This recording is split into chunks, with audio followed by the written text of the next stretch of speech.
In the previous example, we did find a connection between the binomial expansion, 10C.2, and the Pascal's triangle.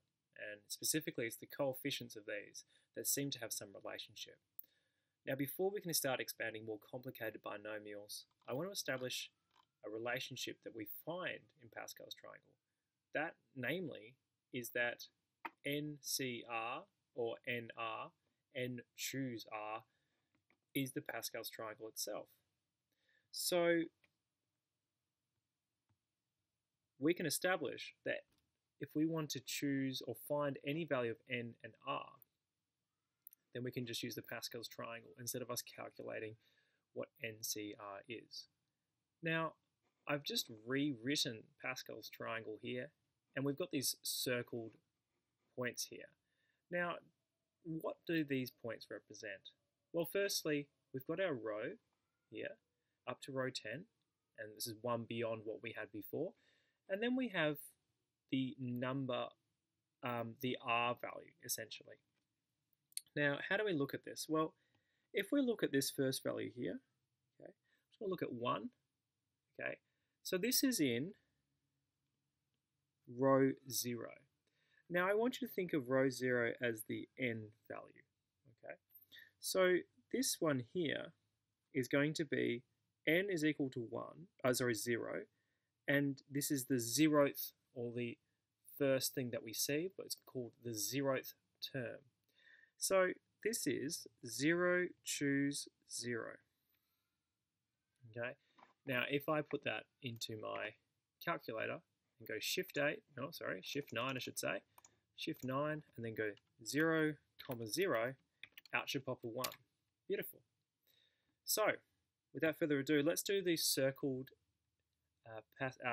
numbers in Pascal's triangle to confirm firstly what their N choose R value is, to confirm it works, and to know how to find these values as well. So the first value is here.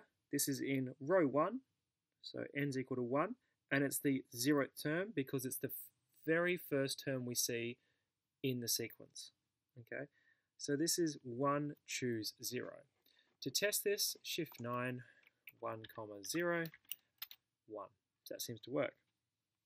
Okay, the next value here, we've got, it's in row 3. So this is 3, choose, and then we have to go across 1, 2, 3 across. Now we know we start our counting from the 0th term.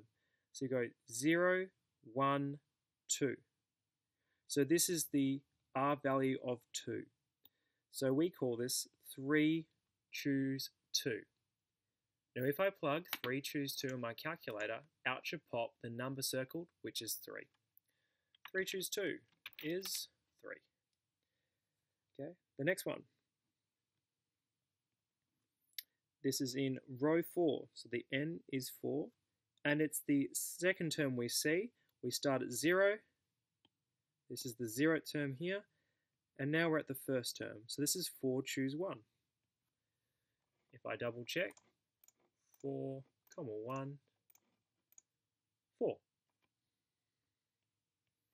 This one, it's the 5th row, and we're going to choose the 0th term. 5 choose 0.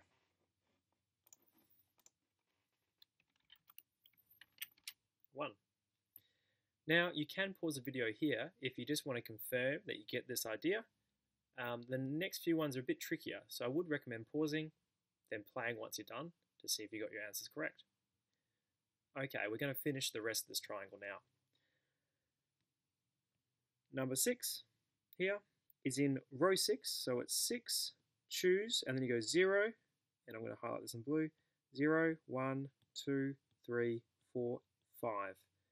So this one is 6, choose 5. If we want to confirm, 6 choose 5 equals 6. The next one. This is in row 7. Now it should be 7 choose 7. Let's see if it works. We'll highlight this in green. 0, 1, 2, 3, 4, 5, 6, 7. So this is 7, choose 7, which we know is 1. 84.